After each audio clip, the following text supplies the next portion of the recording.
Hello, everyone, and welcome to another Thursday Night In with the Crocker. My name is Houghton, Kinsman, and I'm the Adult Education Coordinator here at the museum. Thanks for tuning in, and we have a great stream in store for you this evening. Tonight, I'm joined by Jayme Yahr, Associate Curator, and Christie Hajela, Assistant Curator at the museum, to discuss all things curatorial and peek behind the scenes of some of their exhibitions. Jayme's most recent project, The Crocker, was the When I Remember I See Red, American Indian Art and Activism in California exhibition, while Christie put together the American Expressions, African Roots, Akinsanya Kamban ceramic sculpture show. And I'm excited to explore their work a little more with you all this evening.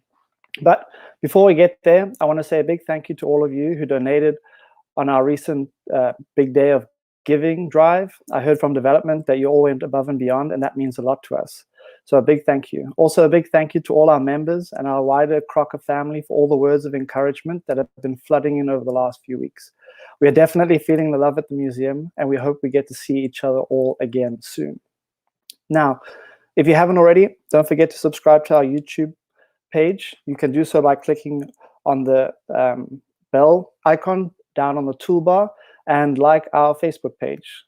This is probably the best way to stay up to date with our live streams and to get notifications for our virtual programming. Also, for this evening's program, if you have a question for either Jayme, Christie, or myself, please feel free to leave them in the comment section, and we'll get to them over the course of the conversation. A quick housekeeping note. We're taking a break from live Thursday Night In programming next week, so keep your eyes peeled on social.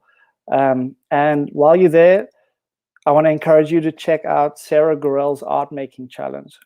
Sarah Gorell is our Youth and Family Programs Coordinator, and she's after your vote for whether she should be making a wacky robot or a crazy crown. In my humble opinion, it's the coolest post on our Instagram right now, and Sarah's drum roll is worth a visit itself. Sarah, if you're watching out there, my vote is for a wacky robot. Now, on to our conversation. Like I said, tonight I'm joined by Jayme and Christie. Welcome, Christie. Hi, Houghton. It's good to see you. Welcome, Jayme. Hi, Christie. Hi. How are you all? Doing well? Doing well. It's been an interesting few weeks and kind of a challenge. That's for sure. How you been holding up? Doing okay. Yeah, it's good to get to see my colleagues periodically. I think that's definitely what I miss the most, is getting to see my colleagues in just those little day-to-day interactions. Yeah. How have you all found the sheltering in place and working from home? You know, it's interesting. I worked from home really extensively before starting at the Crocker, so I don't find the working from home to be too hard, but having my whole family at home together all the time can definitely be a challenge of space and needs and things like that. But, you know, weathering the storm and thankful to be healthy. Have you done any quarantine baking? Oh, yeah. Cookies, lots of cookies. Yep. So I have to tell you, in preparing for this conversation this week, I had this elaborate Jimmy Fallon-esque like welcome prepared for you all. Giant round of applause, balloons, the works, you know. But then my wife didn't get the memo and she went out for a run. So my audience of one is now audience of none. So sorry you didn't have the Jimmy Fallon reception, but I'm glad to be here with you both this evening. I miss being able to pop into your cubicle or your office and chat and catch up. But I'm glad we have an opportunity to discuss your work a little bit more this evening. Thanks for having us. Thanks for having me. So I think a good place for us to start is, why don't you tell us a little bit more about what you do at the Crocker, what your roles are. Jayme, why don't we start with you, and you can pass it over to Christie, and I'll play cameraman. Sure. So I am Associate Curator at the Crocker Art Museum, and I started about, I think I'm in month 7 or 8 roughly. So pretty new overall to the curatorial staff. And I'm responsible for a few areas within the Crocker's permanent collection. So that is American works on paper from roughly the late 1800s through 1940s. I also work on some exhibits that include paintings or other types of works during that same time frame. I also work extensively with our Native American collection, as well as our photography collection, which is international in scope. We have over 1,300 works, and it's a growing collection that I'm really excited about.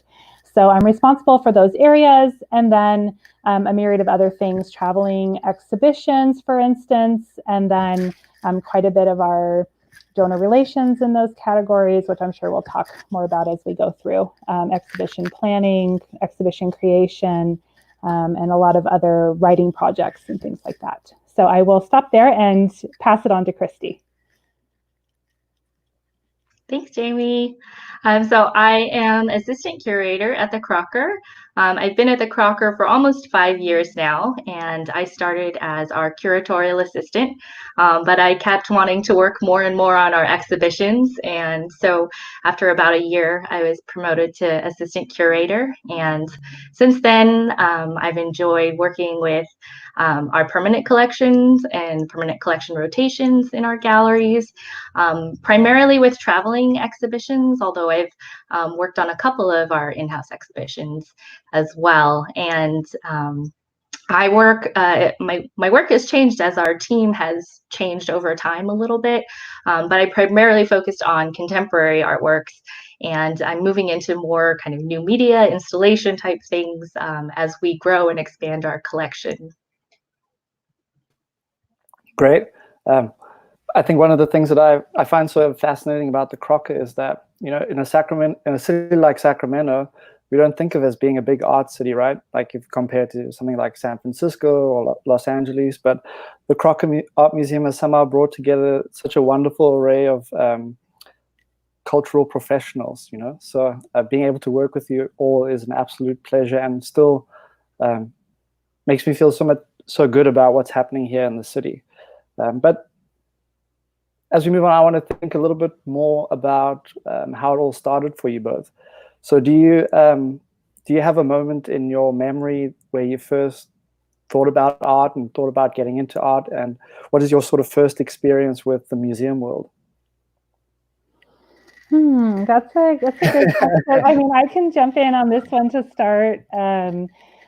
I think there have been a couple different things that have been pivotal for me. One of those was growing up, going to museums and having a family, especially my mom, who was very much a fantastic kind of cultural promoter, I guess you could say, going to live theater, going to museums, going to different types of spaces to interact and really feel comfortable in them. So I was very privileged and lucky to grow up in that environment, which I think helped kind of spur me on. Then I actually ended up quitting college the first time I went to college, and came home to live with my parents at a time when that was not as common as maybe it is today. And I was encouraged to take a college class in art history just to kind of get my footing at a local university to my parents' house. And I did that, and I realized that what I really wanted to do was marry my writing, which I always wanted to do something with writing, but I was always a visual learner. So what I realized is that you could marry those two things together. So that first art history class was kind of like an aha moment for me a little bit, in the fact that you could do both of those things, and that art history was a good path for me. So those were kind of two key things in maybe my early years that spurred me on. Christie, I'll pass it on to you. It's interesting because I think there is actually more overlap than I realized in our early experiences. I don't remember exactly when it all started, but I do have many memories of going to museums when I was growing up as a kid. And my mom is a really artsy, creative person, and so creativity and doing things really expressive was always encouraged. And I think I found more and more that I am also a really visual learner. And so I just kind of naturally gravitated towards the arts. I still feel like I'm very early in my arts career, but I started out in the retail side of things. I worked at a gallery for a couple of years after undergraduate, and that was the beginning of my career in the arts. I had been an English literature major initially at UC Davis, and it just sort of came naturally, and I thought, well, this should be my major. But it seemed like everybody really was passionate about their majors, and I thought, I don't think I've quite found what it is that I want to pursue further. And then I remembered I'd taken an art history survey class, and I thought, well, I really enjoyed that. Maybe I should take more of those classes. So sort of at the last minute, I decided to do a double major, and loved it. And so that's when I entered the gallery side of things and decided to test it out and see what a career in the arts might look like. And I loved it. So I went back to school and got my graduate degree, and was fortunate enough to have an opportunity to work at the Crocker. And, I still am kind of questioning myself, like, how did I get here? How did this all line up so perfectly? Because it does feel really fortuitous to have kind of found my calling that way. I just want to pull up a question we just got from Amanda Waterman. Jayme, did you decide to take an art history course because you liked art from those initial museum visits? Hi, Amanda. Thanks for your question.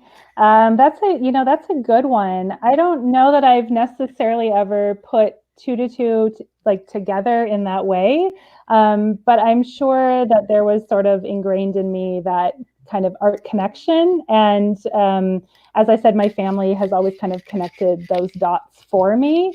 Another experience, I guess, I had that kind of coincided to that first art history class was that I did an internship at California Center for the Arts Escondido, which I believe now has a slightly different name. But I actually interned with their Suave program, which placed studio artists and performing artists, and I should say artists of all sort of types and genres, into underrepresented schools in San Diego County, which is where I grew up.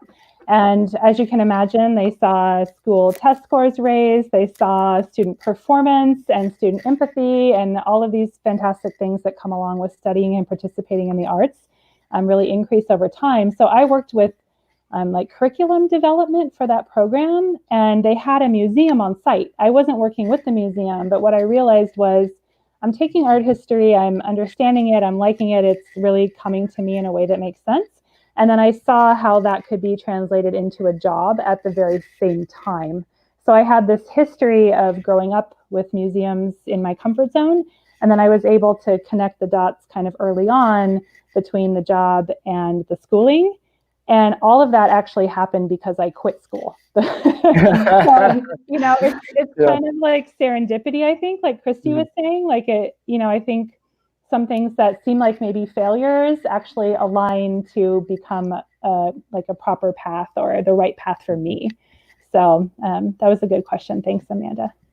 And how did you both end up settling on curating as a profession? Christie, do you want to take that one? As I kind of said, I still feel like I'm pretty early in my curatorial career, and the longer I stay in it, the more I see it's the right fit for me. It's interesting because our registrar for the permanent collection and I did a talk for a curatorial studies class, and it was a really interesting presentation because she had gone into graduate school knowing that she wanted to be a registrar, and from the get-go, and then there I was just knowing that I wanted to work in the arts, not really sure whether that meant on the retail side in a gallery or on the curatorial side in a museum. But just the longer that I work with artists and the longer I stay at the Crocker, the more and more I feel like I've found my calling. Yeah. That's a great question because I pretty much set out to have a curatorial career. That was the goal, to work in museums, as I said, kind of very early on. And I went to school and did 3 art history degrees kind of with this goal in mind. And I was working in the museums the whole entire time. And then I graduated from my PhD and I ended up getting a university teaching position first before I got a the curatorial position that I was really looking for. So I ended up with an entire career in university teaching for roughly, I ended up teaching from TAing or kind of early teaching assistant teaching all the way through coming to the Crocker. I taught for almost 15 years before I ended up at the Crocker. So it was a very deliberate choice for me to leave teaching and to come back into curatorial, but I think it really fulfills that goal that I've had for a very long time. It's sort of funny too, because growing up from a very young age, I had always wanted to be a teacher. I think an elementary school teacher, and I'm not really sure at what point that changed. Yeah. So essentially, you're saying, kindred spirits. Yeah, and you're saying you want to be working in the education department. Is that what I'm hearing? Well, when I was talking to folks or kind of interviewing for the Crocker position, that was one of the things I said, was that I do feel very connected to the education department in terms of at least being supportive of educational endeavors and what the museum can be for people in that way. And you both have experience at universities up in the Pacific Northwest, if I remember correctly, right? Yeah. Do you think about those days often? I went to school in Seattle, so I went to the University of Washington for my PhD specifically. So at the time that I moved to Seattle, I had actually finished my master's degree in art history from UC Davis. So right here, very close to Sacramento. So I went up there to work with an advisor who had been a curator herself and was very supportive of curatorial careers. So it was very deliberate for me. But I love the Pacific Northwest. I loved Seattle in the time that I was there. They have a really vibrant and fantastic art scene in Seattle, and quite a bit of corporate collections. If you think about things like Microsoft and Vulcan and Amazon and all of these sorts of places. So it was a nice sort of education for me formally at the university, but then also just in terms of being really involved in the art scene there. And I think that was instrumental in my sort of knowledge and real education in terms of Native American art. And I think that has also followed me sort of as I've continued on throughout my career. Yeah, it is interesting that we both were in the Pacific Northwest. For me, the Pacific Northwest, it sounds kind of silly or strange, but I had personal calling to go up north, and I can't tell you why. I think it's really beautiful, and I'd always wanted to go up north and kind of explore, but stay on the West Coast. And I do think about that experience quite a bit, even though my master's program at University of Oregon in Eugene was only 2 years long. It seems like it flew by, but it was really influential to my career. It kind of set the foundation for a lot of the work that I do at the Crocker now, with working at a gallery and getting to know the Bay Area artists, and building this kind of California pride, and seeing all the works of these artists who I hadn't learned about so much in my textbooks, because it's always been the big New York stars kind of that you read more about in your textbooks. And going up to University of Oregon, I wasn't too far removed, and there it was, a beautiful campus, but also has a really beautiful museum, the Jordan Schnitzer Museum of Art. So it's pretty cool to be able to be a student there and feel involved in the university museum as well. And then also, I think one of the most influential experiences I had was I had the opportunity to write the catalog for the MFA graduate exhibition. So in my second year, when I was getting ready to graduate, the third year students, there were about 10 of them, and they were getting ready to have their graduation exhibition in Portland. And I did studio visits with each of them. And that was just profoundly influential to me, because I enjoyed, that's where I kind of found my passion, was working with living artists and getting to know about their practice and having that one-on-one studio time with the studio visits that I did. And so the catalog turned into this great little booklet where they had an artist statement, but then I, as a curator, were kind of more getting used to the curatorial side of things, got to write an essay about their works. And it's funny that the university has a trend, at least in our working relationship, because we spent some time working with Sac State recently with 2 of their classes. So do you think that the academic philosophy or influential texts from your time at university, or key figures that you worked with, professors, or that you read about, Have those sorts of things transferred over into your curatorial practice, or do they influence it from afar? I think for me, it was really when I moved into my teaching career and I was designing museum studies programs and utilizing my sort of boots on the ground experience, having been in museums for a very long time, and then transferring that into curriculum and then trying to find texts and authors and things like that to supplement my own experience and to really build out that curriculum. And I think it was really interesting to dive into the body of literature that there is about museums rather than about traditional or formal art history, which tends to focus on an analysis of specific artworks or a specific artist, but doesn't really translate into how do you have a museum career and what does that look like and what do you do behind the scenes. And so I found recent books like the Curator's Handbook and Nina Simon's books on participatory museums and things like books about cultural change in museums to be really influential. And I think that has stuck with me now as I move into kind of part 2, I guess, of my curatorial career.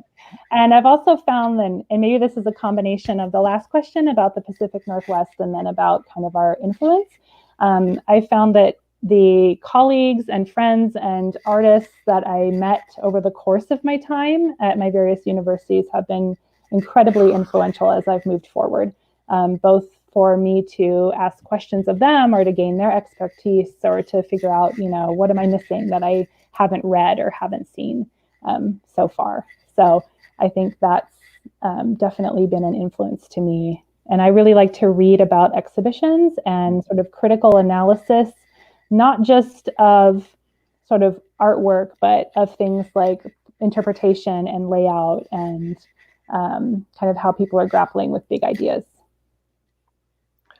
For me, I didn't we did have an arts and administration department at University of Oregon while I was there, but I didn't actually take any of those courses because I was primarily focused on my MA degree in art history. And so for me, a lot of what I've learned about museums has been on the job and growing up, if you will, at the Crocker. But for me, it was really the professors that I worked with who helped push me outside my comfort zone and kind of think beyond what I had learned from experience in the galleries and said, look, the art world is really so much more than this, or there's so much more to this, and to kind of not box myself in. And then as Jayme was saying, it was a lot of the colleagues that I got to meet, a lot of the artists I got to meet. I loved taking classes with the MFA students and getting to dialogue with artists. So that for me was probably most of what I've come away from university with. And it's also it's fun to have both of you on this call and in this conversation together, because you both have very different areas of speciality, right? So I guess my next question is, how do you view the role of the curator? So I'll let you two handle that one. I'm going to dig in the comments and see what I can find for some extra questions. Oh, Christie, that's a big one. That is a big one. I think my kind of instinctual response is to say that we're jugglers, we're multitaskers, we're the wearers of many hats. A lot of what we do when it comes to exhibitions is kind of project management and keeping many parts moving across different departments, making sure that our colleagues over in education have the information they need to get ready for an exhibition. Working with our development department and the permanent collection and our donors. So, it's a lot of multitasking. And I think in terms of curatorial work and kind of the philosophy of being a curator, I see us as translators or kind of interpreters and communicators, and in some way educators as well. One of the experiences I remember from working with the MFA students was there was an artist who was kind of struggling to put into words what his practice was about or what his work was about, and he's very apologetic about it. And I said, please don't feel bad about that at all. If it was meant to come out verbally, if it was meant to come out in words, you would have been a writer. It wouldn't come out as artwork. And that's why I have a job, or I have, this field to work in. So I see us as kind of communicators in a way. I think that makes sense. And what you've said, I totally agree with the multitasking and being educators. I also think that, I'm seeing a question in our comments a little bit about something that curators do or think about that maybe people don't realize. And for me, that's definitely how much time I think about the visitor experience to an exhibition that I'm managing. So, will this layout resonate with visitors? What I'm writing, is that going to resonate with visitors? How am I presenting an idea? Is the flow of this exhibit working? Can you enter the exhibit and know what you're entering? Is the text in the right place? What is that text telling you? Is the lighting right? Are the colors right? There's really a lot of consideration beyond the artwork itself. And I have a distinct feeling that a lot of people think curators spend all day studying artwork or reading about artwork or looking at artwork or whatever object you're focused on. But I would say that that's a very small part of my job, actually, that it's a lot of that multitasking that Christie, you talked about. And it's a lot of kind of thinking through the entire process and what that exhibit looks like as a whole and what message or at least what exploratory opportunities we're presenting in that exhibit. So I know that when I first got a kind of behind the scenes taste of the curatorial department, that really blew my mind. Like, is this what you do when you put together an exhibit? Like, how cool is that? And that's kind of what I think drove me back into the field as well, was that sort of creative process, but thinking about it from a visitor's perspective too. That's a good place to ask about the structure of the curatorial department. I know the general public doesn't always get an opportunity to see into the Crocker offices. So maybe you could run us through the, who's who in the curatorial department. And then I have a question from some of our viewers to share with you. Sure. Well, the curatorial department is kind of divided into 3 subcategories or 3 branches. So we have the curators, which consists of consultants for some of our collections, as well as our full-time curators and a curatorial assistant as well.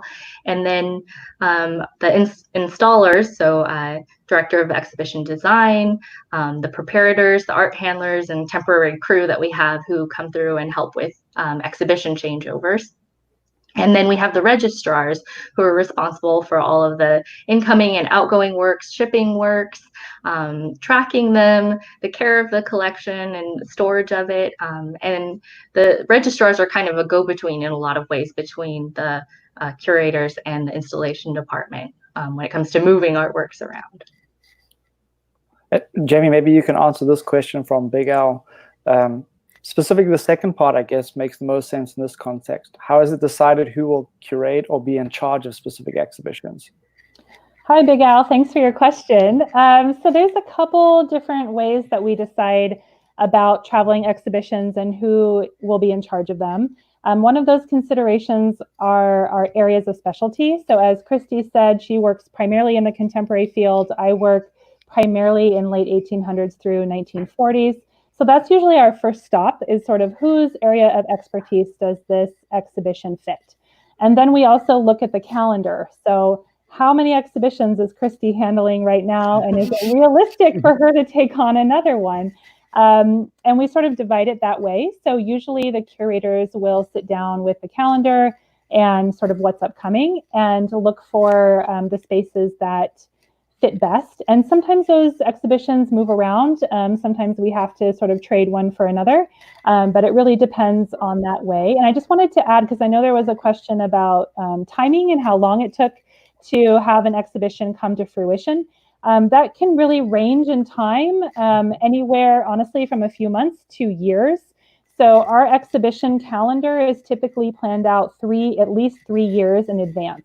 So if someone is approaching us right now for an exhibition, we're looking at probably 2024 before we could have that exhibition potentially on our calendar. And there is the difference also between traveling exhibitions, which come to us in a more prepackaged form, primarily from another institution, another museum, or there's exhibitions that are generated what we say as in-house. So one of our curators will literally cook up the idea from scratch and then go from there in terms of choosing artwork and putting the entire exhibition together. And the Crocker does have a nice mix of both traveling and in-house exhibitions. And just in terms of timeline, to add to what Jayme was saying, I've been working at the Crocker almost 5 years now, and I actually remember when our Granville Redmond show went on view, I suddenly remembered that was something I was looking at on my first day. Scott had given me, our chief curator had given me some sort of document, and he was just in the very beginning stages of research for that project. So that was almost 5 years ago, and Granville Redmond is up in our galleries now. While we're talking about timelines, I'll pull up some of the images you sent through, and maybe you can all talk us through some of the processes that you both go through. Yeah, so this is from the high fructose exhibition we had in 2017. And this was just really rough preliminary planning phase where I took our visual checklist with all the little thumbnails of works that were coming with the show. It's a traveling exhibition, and kind of was trying to arrange things thematically. Again, this was just sort of preliminary ideas and moving things around. You can kind of see I've got little flags on there, blue flags say audio. So there was an audio component that came with this exhibition, and just trying to figure out, what works made sense together, or did it make more sense to group the artwork chronologically. So just kind of playing around, but that's what some of our early work looks like. And Jayme, you've been working with 3D models of the Crocker for the way you think about installation. Is that correct? This is your model, right? That's my model. So I absolutely love what I call the old school way of thinking about exhibit, which is a tangible 3-dimensional model. So when I started at the Crocker, I think I might have whispered to Christie and said, "Where's the models? Do you have old school models?" And I said, "I wish we did." And so Christie and I put our heads together and we made models. So I made this model of our largest gallery on our 3rd floor at the Crocker, which is Gallery 304. And it's actually a scaled model. It's on a 1:24 scale. And it also includes our little temporary walls, our movable walls as well. And then I'm able to scale down images of the artwork that I'm dealing with and then actually place it around the space. So some people this is the floor of my office. Some people come by and like, "How's the dollhouse doing?" But it really gives me a sense of space. And again, when you're thinking through the visitor experience, it really allows you to think, these walls are too close, this case is too close, or these objects aren't working together in the way that I envisioned. And there's plenty of software and programs that now allow you to do this online, kind of virtually, in kind of a simulated 3 dimensions. But we currently don't have any of that software at the Crocker. So this is the best, my best version of an old school model. But currently, right now, I know it's a little hard to see in the photos, but this is set up for our Tiffany exhibit, Louis Comfort Tiffany, which will now be about a year from now. So next summer, we'll be hosting this exhibit. So kind of fun to share that with everybody. But for me, it's very spatial. It's very much in thinking through combinations of objects, themes, key ideas, and then also the visitor experience. I'll just share a quick tidbit with everybody. This room, I know it's hard to see from the model, but it actually has 2 entrances. So when you can enter this gallery from 2 different points. And one of the main, thank you, Houghton, that's great. Right there and right there where the little cursor is. So one of my key considerations was if you enter through the sort of top door that maybe Houghton can point to on the screen, you're not going to see the introductory text to the exhibition from this space. So one of my considerations was, how can I signal to people that you've now entered this amazing Tiffany exhibit? How do people know that this is Tiffany? and what can I do to alter the space so that no matter which way you enter, you're gaining that introductory experience. And Christie, when we were talking with Sac State students, you were talking about this idea of sightlines, right? Which in a way, it feels very like architectural. Yeah, and that's something that we work with our director of exhibition design on too, is when we're placing the artworks and we actually get to be in the space and see them in the space, is what does it look like when you're approaching a gallery from different angles, or what does it look like when you stand in one corner of the gallery and you're looking a different direction, because you want to create an environment that kind of stimulates people to go and look at things that maybe they hadn't originally wanted to look at. This is another kind of preparatory drawing that we had, just a little schematic of when we had a Jacob Lawrence exhibition, and it was arranged thematically. And so this is something I put together for our docents so that they could see how the different themes were laid out. It's so interesting to see the space go from a plan to a 3D model, and then to a point where you're starting to see the works come together, right?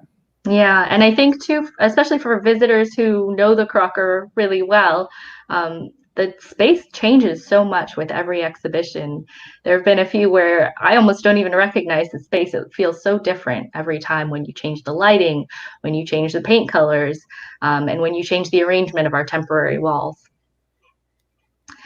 These are some of our more behind the scenes kind of process photos. This is from the very first exhibition I worked on in 2017, which was Forbidden Fruit, the work of Chris Anteman at Meissen. So Chris Anteman is a contemporary porcelain artist, but she's drawing on the tradition of a lot of 18th century sculpture. And so we'd looked at some of these 18th century interiors for inspiration, but we wanted to present it in a very fresh way. Her work doesn't look traditional, it's very contemporary. So we wanted to have like a touch of the 18th century in there, but also present it in a way that reflected how contemporary her work is. So we created our own little kind of wallpaper, and you can see a sample of the frame there. And then if you go back to the installation photo, Houghton, there it is. You can kind of see those frames in the background and how we tried to create a feeling or a setting for her work. This is a good place to pull up Eileen Hall's question. Does a traveling exhibition come with information and signage already, or do you do the research and come up with that yourself? That's something I've always been fascinated with about curating. It seems very glamorous from the outside, creating these wonderful exhibitions and stuff, but that's not always the case. Sometimes it's a lot of like working within a particular set of restrictions, or so how do you navigate that? And thank you for all the great comments and questions, by the way. Everybody, keep them coming.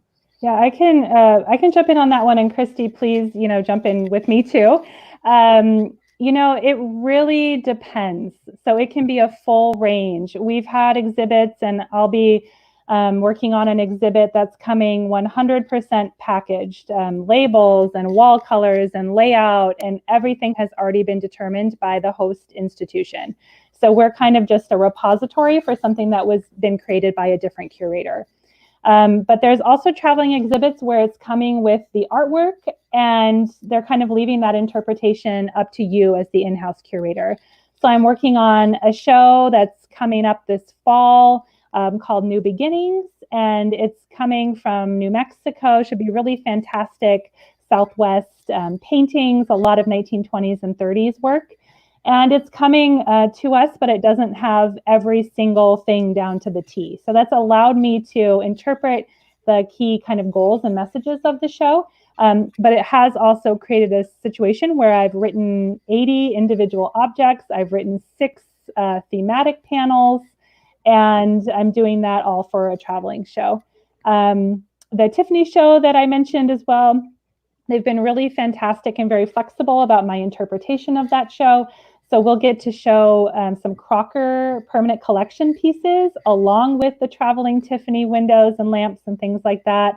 And they've allowed me to include some additional didactic materials, so some key themes and things like that that I think are really relevant for the Crocker and for our current moment. So it's been really a big range of things, from sort of following through on someone else's vision to being able to interpret and make some changes. Yeah, I think I've really enjoyed working on traveling exhibitions because there's been a lot of freedom for creativity. And as I get to know the Crocker better and what our audience is like and the visitors that we welcome to our galleries are like, you know, we're able to tailor our exhibitions to our visitors. And I don't think I've ever worked with a traveling exhibition where we weren't allowed to make changes to the texts. The Jacob Lawrence exhibition, which Houghton had showed a diagram of earlier, it was at a museum where they just had kind of section panels for history, labor, life, and covered those themes. But most of our exhibitions have more educational material. We have a lot of school groups that come through, and so oftentimes our visitors are expecting to see more information or further information about individual pieces. So I wrote a lot of individual labels for that exhibition, and the host institution was completely open to that. So I find it a really enjoyable process, and you know, even though, as Jayme has said, sometimes traveling exhibitions can come as prepackaged shows, many institutions are happy to be flexible and to work with you so you can make it suitable for your audience. And I noticed there was kind of a question about like competition for big exhibitions and kind of how that all plays out. There's usually not a lot of competition necessarily because most traveling exhibitions have what they call a tour, kind of like a concert tour for musicians, where it's going to make a lot of stops in a lot of different cities. And the exhibitions usually are targeted towards institutions that share a mission or a collection that's similar to the host institution or a certain sized museum and things like that. So usually those tours are targeted. I think what I'm finding with the Crocker is that we often share exhibitions with the same museums over time. So there's kind of other mid-sized art museums across the country, and you'll find over the course of many years that we've actually shared many exhibits. And that's largely because of our size, but also because of our mission and collections that are similar in scope and goal. I'm going to combine my next question with Kay's question. So she asks, as a curator, what is your role and involvement with the museum's art collection? And I want to add to that by asking, how does it work when you create exhibitions to travel? Christie, thoughts on that one? Yeah, I think, I think Houghton had mentioned at some point when we were working on this program in its planning stages was curators as maybe stewards of the collection. We're often thought of as stewards of the collection. I think a lot of what we try to do is we try to put new works. We're constantly getting new acquisitions, and it's really a blessing and a curse at the same time. It's a curse for storage reasons, but of course it's a blessing to have such a large and diverse collection. So what we want to do is highlight many of the new acquisitions that we have, and I think kind of our role is to show those works in a context that makes sense for them. So whether it be saving it for an upcoming exhibition or moving it into the permanent collection galleries to kind of show it in its best light and to help people understand. We have what's called a collections management policy. So understand why we took on that acquisition and why it makes sense in the context of our collection. And I would just say too, I think it's an interesting kind of division within our department. The whole curatorial department deals with the collection pretty much all the time, but in very different ways. So we're thinking about how can we display certain works, how can we write about or research certain works, how can it fit into an exhibit, while our registrars are dealing with the physical aspects of storing the collection, keeping it safe. Does it need to have conservation? Can it go in the exhibit? Where is it stored? All of these important things. And then our installation and design team is thinking about the physical aspects of moving the work, putting it on the walls, doing all of those sorts of things. And I think that's really key. Also, curators spend a lot of time working on acquisitions, as Christie said, and working with donors. So we spend a lot of our time actually cultivating, working with sustaining and hopefully encouraging our donors. And that's not just donation of money, that's donation of artwork. So really thinking about how can we add to our collection, grow our collection, find gaps in our collection that can be filled while really sticking to our mission. And I think that is key also. And I know there was a question earlier about sort of our connection or our curator's place in history. And I think building our permanent collection really speaks to our place in history, because what will exist at the Crocker much longer than my tenure or life there are the objects that I helped to bring in during my time as a curator. And I think that's really important, that we are creating a collection that is meaningful, that can be shown on the walls, and that should be maintained and kept literally forever. So that's also really key. And I think that's where my place in history, probably even more so than exhibitions, will be important to the Crockers, history much longer than I will be. I want to ask on that point, do any of you prescribe to these ideas of like curator as editor, curator as producer, or curator as author, especially when you think about your place in history? I think for me, it's sort of curator as designer of user experience or sort of visitor experience. There's a whole thing in the world of the virtual land of design thinking and sort of UX or user design. And I don't hear the museum world using that terminology much, but I think that's exactly what curators are doing. So we're not only shaping the collection for visitors in the future and sort of for the way that the museum is being used, but exhibitions are really formed specifically in that way as well. So whether that's super intentional in the case of curators, which I hope it is, whether that's maybe a little more subliminal or sort of unconscious, I think sort of our training with visitor experience and then also art history lends itself to that idea. So I probably subscribe most to that. I also think there's an element of curator as educator as well, but I think it's a little more of a behind the scenes educator. Sort of the education aspect comes out more in the objects and the materials rather than in actually me like physically teaching something in person. Christie, what are your thoughts? Yeah, we kind of mentioned this a little bit earlier of, curator as educator, but also really as communicator and translator in a way for visual culture, something that's in a visual form. How do we communicate that in words and in writing? And so I see us as kind of that medium between the artist and between the audience.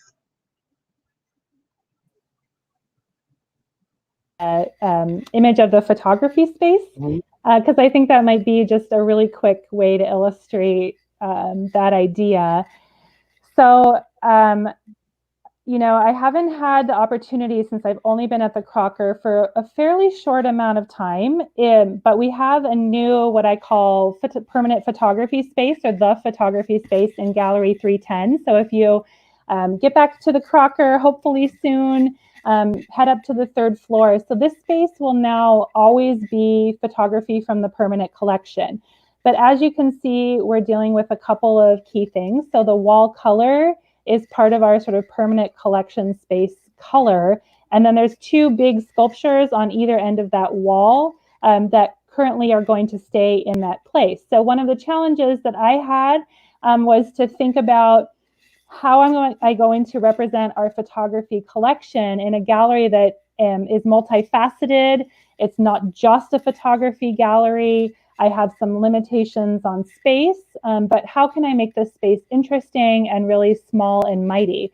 So one of those things was to think about these sort of micro experiences within the permanent gallery space, where you go into Gallery 310 and you see this kind of coherent and important series of works. So in this case, it was 5 works from essentially the Dust Bowl era. So we're looking at like 1930s, 1940, the Depression era works, and thinking about them as a grouping. So this is one of the sort of most recent projects for me, and we'll be rotating that space roughly every 6 months once we can get back into the building and back to work. But I noted that there was a question about like what would be my dream exhibition. And I'm really excited that I'm thinking this is actually going to come to fruition not too long from now. But Houghton, there is a photograph of Marion Post Wolcott, which is the train image with the little girl in front. So on the left-hand side there, so this is Marion Post Wolcott. So she worked for the WPA project during the Depression and was the only full-time woman photographer in Stryker's group of original 10 photographers going throughout the country photographing sort of rural American life.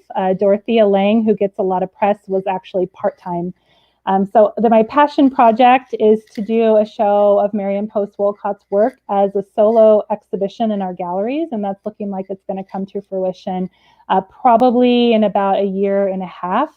So I'm thrilled about that. The Crocker owns a lot of her work. We have close to 60 photographs by Post Wolcott, and I'm just really thrilled that I think is going to be a really fantastic permanent collection photography show, but also something that I'm generating from scratch in-house, and I hope resonates with people as well. So glad to share that with everybody. Yeah, and that question came from Sarah Gorell. So Sarah Gorell, I know you're watching, and if you didn't hear my introduction, I vote for the wacky robot. But that's also, I want to know, how often do you rehang parts of the permanent collection?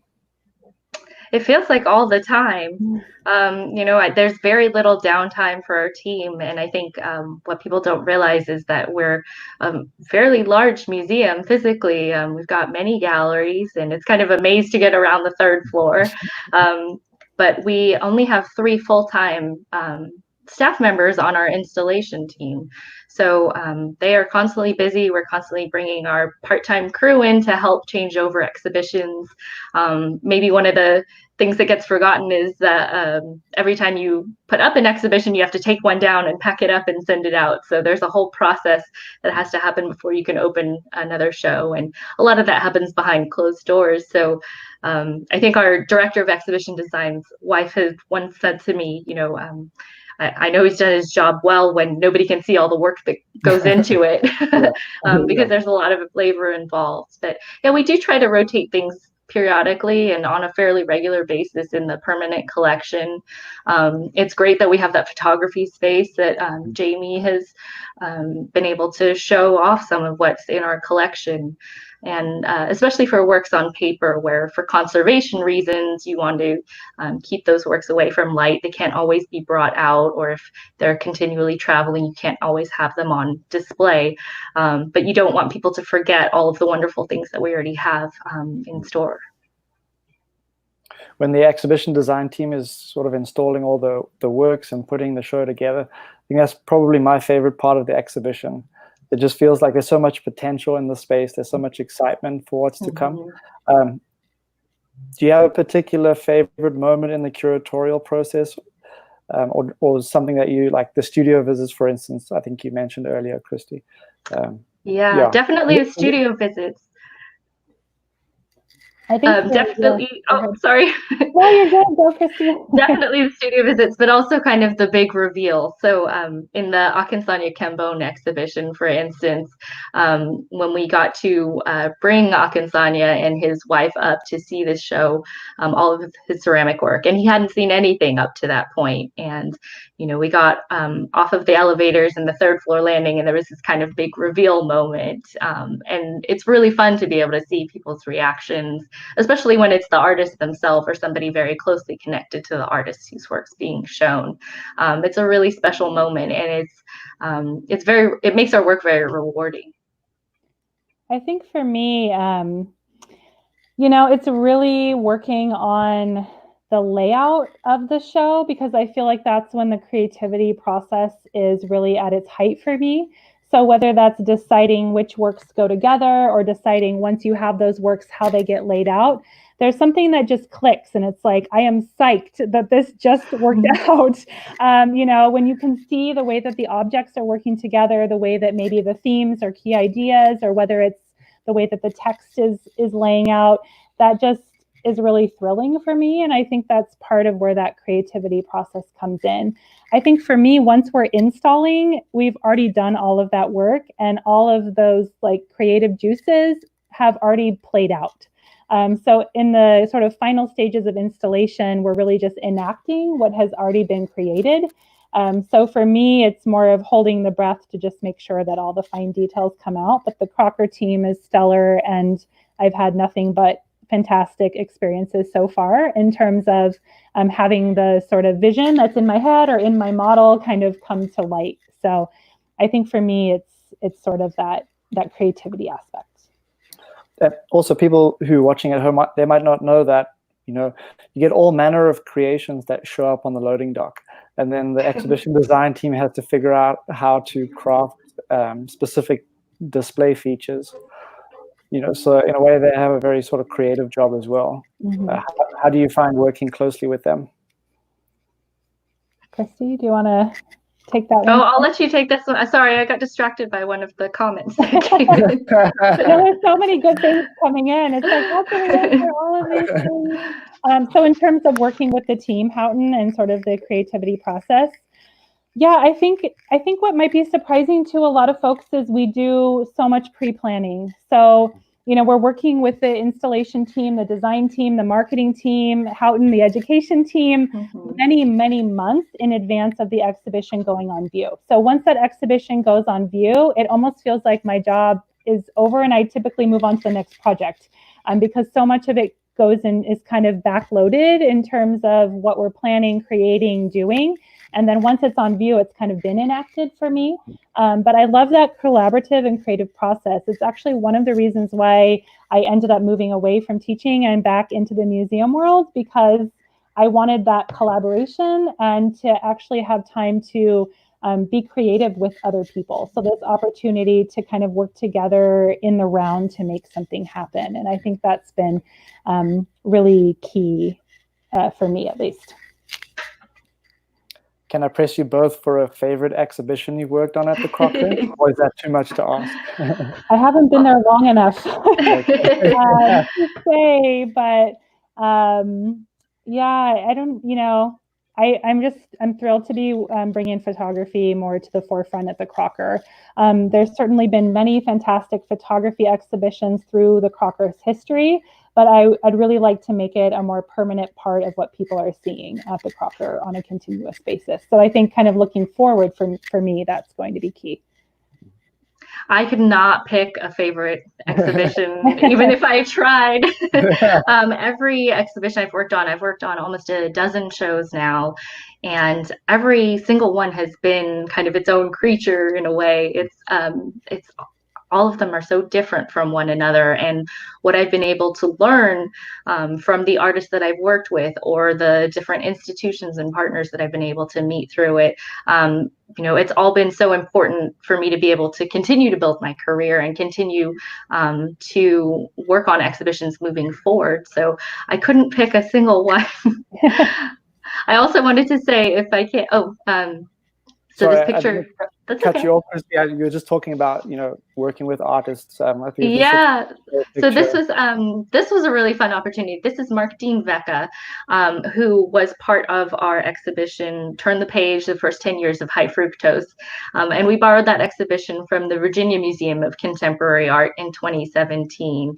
And he did this really big, beautiful, splashy installation on the third floor that when you came off the third floor elevators, you were immersed in this installation that he'd done. And it was so much fun to work with him and to see visitors' reactions to this installation. And he ended up being the recipient of our John S. Knutson Prize, which comes from an endowment that we have. And so we now have a more permanent installation by Mark Vecca. And it was a lot of fun to be able to bring him back and for people to be able to continue to see his work as they come to the Crocker. So here's him working on his installation. I think we have a time-lapse video somewhere. He spent many days sitting there painting. And that exhibition actually also kind of ties into some of the other exhibitions we're doing. We're doing one of Todd Shore's work, which is what I'm working on, that opens in July. And his work was included in that Turn the Page exhibition as well. So it's kind of fun to be able to tie things not only into the permanent collection and what it highlights and how it can help visitors understand different areas of things that we already have, but also people who have memories of coming to other exhibitions or previous shows, and how it ties in with that, and getting to grow our collection. Some of the artists who were included in that high fructose exhibition are now part of our permanent collection. Mm-hmm. So for instance, Kehinde Wiley, that was a really exciting acquisition for us. Yeah, I think, go ahead, Christie. I keep going back. This question keeps distracting me. I'm sorry. It's this question we got from Casey, who said, do you look at the way people hang art in their homes with a critical eye? And I just think that's really funny, because maybe not so much in people's homes, but it, in a way, curating has not, I don't want to say ruined, but every time I go to another museum or I go and I see an exhibit, I think one of the first things I look at is the lighting, and it's just completely changed and transformed the experience of going and seeing exhibitions and going and seeing other museums for me. As I'm looking, I'm looking at the way people, at the way other institutions are displaying things, and how are their labels, set up, and what are the mounts and pedestals that they're using. So yeah, it really affects your experience of going to museums. Yeah, I would say that when I used to teach museum studies, I told my students that their museum visits would be ruined, because you can't actually go to a museum. I can't go to a museum without some kind of critical eye, and I'm usually looking at it from the perspective of visitor experience and design. What am I seeing that's new? Am I learning something different? It's hard for me to use museums as spaces of just meditation or sort of relaxation, because I'm kind of always in that zone of thinking more critically. In terms of people's houses, I'm usually thrilled to see that people are living with art, no matter what it is, even if it's vacation photos, which I have plenty of in my house too. And just happy that there's something on the walls, that you're thinking about it, that you're visualizing it, that you have some kind of visual experience. I think I get more critical when there's nothing on the wall and people are living with no art at all. That makes me sad. There was also a question, I think it's Lily, is that right, Houghton? If I'm reading that correctly from afar. But this idea of how often do exhibits change, and are there pieces that are always on display? And I think that's a great question. Christie talked about our permanent galleries and how we rotate fairly often. We actually rotate our permanent collection on floors 2 and 3, probably more than most institutions, but there's certainly specific works that are pretty much always on view that we don't plan to take away. Partially because they are sort of beloved pieces, but also because some of them are very heavy and very hard to move.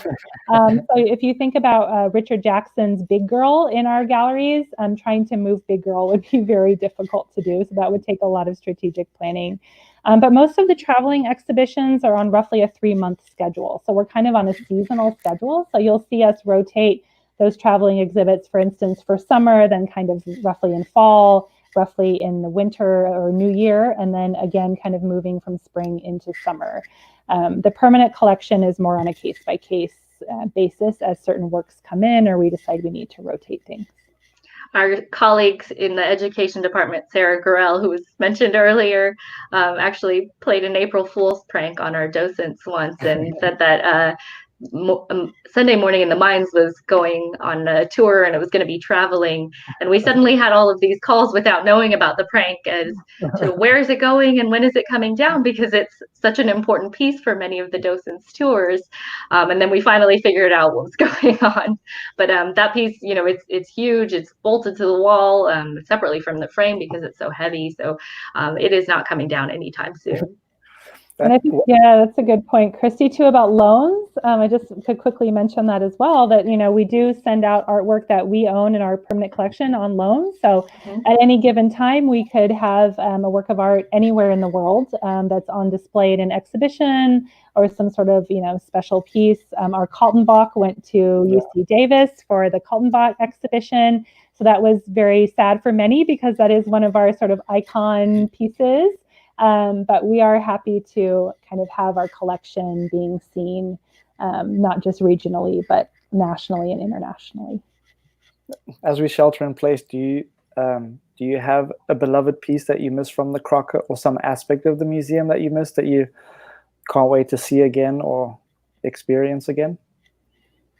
I think for me, yeah, just like for me, it's just the ability to walk around the museum, whether that's daily or weekly, and just trying to find, I like to try to find things I haven't noticed before, or details that I haven't seen, or things that I've missed, or objects working together kind of in different ways. And I think for me that, you know, that's part of it. I really love Preston Singletary's work, which Houghton, I know that you know that about me, but I love seeing that piece, and it's right now it's opposite the photography space. So when I go to see the photos that I love, I can also spend some time with Preston's glass works. And I think that's a piece that I've been thinking about since I've been away. It's again, like with exhibitions, I could not pick a favorite no matter how hard I tried, but it's really the experience of being able to walk through the galleries. Yeah. You know, we're so lucky to be able to work at a really beautiful institution with an amazing collection. And so that's definitely what I miss, as well as all of my colleagues. Agreed. I couldn't have said it any better, Christie. maybe you should be the host of Thursday nights. But I think this is a good place for us to sign off and to say thank you to you both for joining us this evening. I feel like we could keep talking forever. But once again, thanks for making time. And I look forward to seeing you both when we get a chance to be back in the museum. Yes, hopefully soon. Bye. Bye. So thanks everybody for joining us. Don't forget, you can visit our blog, The Crocker Oculus, to find out more information about previous Thursday Nights In. And you can check our calendar on the Crocker website, crockerart.org, for more information on upcoming live programs and other digital offerings. Thanks for joining us, and we'll see you again soon. Ciao.